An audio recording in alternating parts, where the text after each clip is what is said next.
today, we're not just talking AI models, we're talking reasoning models. Welcome to another episode of Enterprise AI Explainer Series. I'm here with Ben Koo, CTO of Box. My name is Meena Ganesh, Senior Product Marketing Manager for AI at Box. So Ben, let's start with the basics. What are reasoning models? Yeah, so reasoning models, you can think of as like a new class of models that have come out from multiple vendors, and they are sort of characterized by the idea that they think more, they reason more about what you're prompting it to do. I thought AI was already smart. Yeah, so compared to like a traditional model, a traditional model typically will respond to you very quickly, no matter what, and it has sort of a process in just like one shot. It'll respond.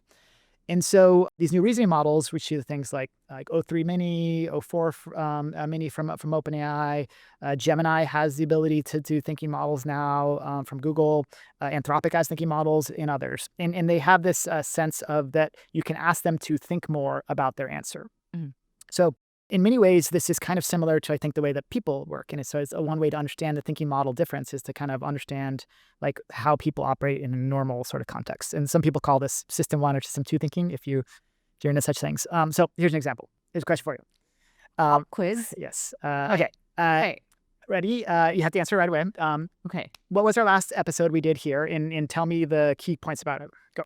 Last episode that we did here was about unstructured data and the key points where quality is important and so is security and hallucinations are bad and unstructured data is important. Yep. And Okay. I need to Okay. refer to our episode. Yeah. Okay. So not bad. And so you clearly knew your topic. You clearly understood the different pieces. So is that a perfect answer though? No, I would want to revise that at least 2 times. Yes. And come back to you. So if I prompted you to say, okay, let's focus on the value of unstructured data. I want you to think about these things in the past and maybe like you could even like try to understand, well, who's the audience that we're talking to and so on. Like, so if I prompted you with those things and I asked you to try again, you'd probably give a better answer. Yeah. Or if I gave you more time, you might have just sat down and thought about it for a minute or read it. That's true. I did when you were like, right now. Yeah. I did. I panicked a little bit. I'll admit. Yeah. Yeah. So this is a good example of the difference between a regular model, which just has to answer immediately, that it's just built in. You see it typing, it won't stop. Yeah. Compared to a thinking model, which you'll see it actually will tell you, you can watch it. It like makes a plan. It thinks about it. It does its own thought process, and then it revises it. And so these thinking models give you typically much more quality answers and well thought through. Mm-hmm. So it sounds like, especially when we talk about AI in the enterprise context, enterprises should always use reasoning models. Would you say that that's a true statement? I think that there's a benefit to them, but remember, it comes at the cost of time. So for instance, if I go back to our example here and I'm like, hey, can you tell me about what the last episode is? And if you're like, well, I'm not going to answer, I'm going to think about it for a long time. Mm-hmm. It gets in the way of our conversation. It gets in the way of something that you want to do quickly. And so typically in many of these models, they're starting to move towards this idea of you give it like a budget to say, I want this quickly. And I understand that I will have a limitation on the accuracy, although many models are pretty good at many tasks. And so at some point when you ask them to think more, sometimes it doesn't make them better. I think like with humans too. And then you're able to then sort of tailor what you want the AI to do. So in our context at Box, we allow you to customize our AI agents. And so you can make one that is very much able to go through and give you quick answers. Like if you have a question about this and it's in the documentation, it's like, here's the answer. For like those quick summaries. Yeah. It doesn't need to take its time and think. That's true. We go through, we pull it out, it looks at it, sees this is the answer, I got it. Yeah. But compare that to something like, I want you to analyze this contract, to look through risks and to tell me about some of the, like a nuanced aspect of this.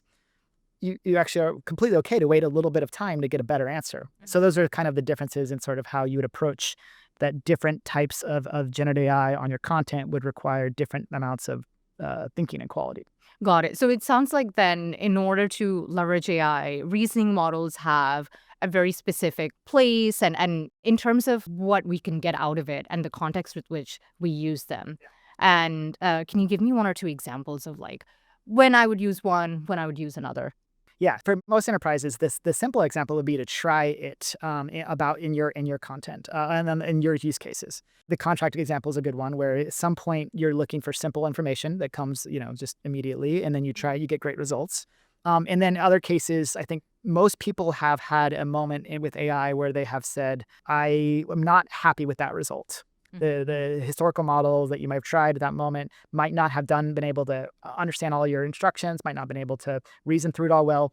And so this is a great time to like, try again with a thinking model to see if the thinking model actually can get to better what you're looking for. And in particular, when you're thinking about more complex things for AI to do, thinking models are usually the one that you would kind of want to apply to that.